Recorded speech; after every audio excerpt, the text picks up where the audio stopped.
Kıyamet gün bolgan zamanna adamlar kıyamet günü kıyılıklarına yapkan zamanna, mahamaylarda kaynagan zamanna gün yuğuk bolup.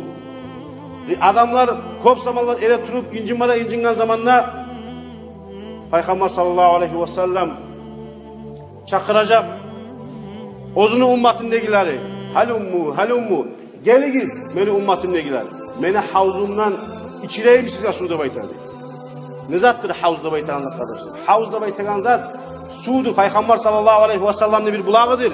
Kıyamet gün Peygamber sallallahu aleyhi ve sellem ozunu ummatindegilerden şu sudan içiradi deydi. Şu havuzda baytagan suda cennetin içindeki nimetlerden var da nimetlerin tatlığı vardır şu havuz bulakta. Şu bir kere havuzdan su içken adam dağı bir kerene susat oldu. Peygamber sallallahu aleyhi ve sellem çakıracak. Halummu geligiz de baydı.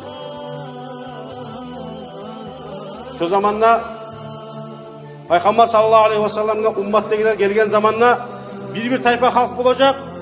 Peygamber sallallahu aleyhi ve sellem Kur'an kuyda kovalanacak. Peygamber sallallahu aleyhi ve sellem kovalamayacak ulanı. Ulanı kovalayacak malaikler. Ular gelmeyinle malaikler kovalayır. Ular gelmeyinle malaikler kovalar. O zaman da Peygamber sallallahu aleyhi ve sellem aytacak. Hey malaikler, koyunuz bularda beni ummatimden ilgilerde baytar. O zaman da Peygamber sallallahu aleyhi ve sellem aytacak malaikler.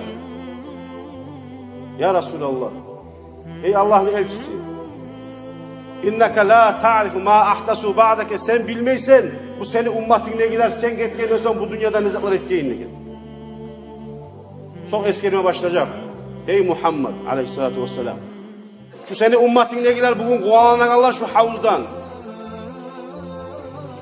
Sen etkenden son namazlar kılmayedi, oradalar tutmayedi, asi işler etedi, Müslümanını öldüredi, kallarını hallatedi. Şu serlige şu anı gelir uğrabızda baytardı. O zamanlar Peygamber sallallahu aleyhi ve sellem bulanı etegen asi işlerin görgen zamanla, bilgen zamanla sohkan. Arik boluguz menden, arik boluguz da benden de baytı kovalacak diye. Şöyle kovalayganlardan bolmasın için kardeşler, yürüp atarız biz, Allah-u Teala bizi boynumuzda salgan boyutlanır. Boyutlar bizim boynumuzda, yalnız ozumuzun yaşları biz, ozumuzun cemaati biz. Şunu hayal etmeye taraf.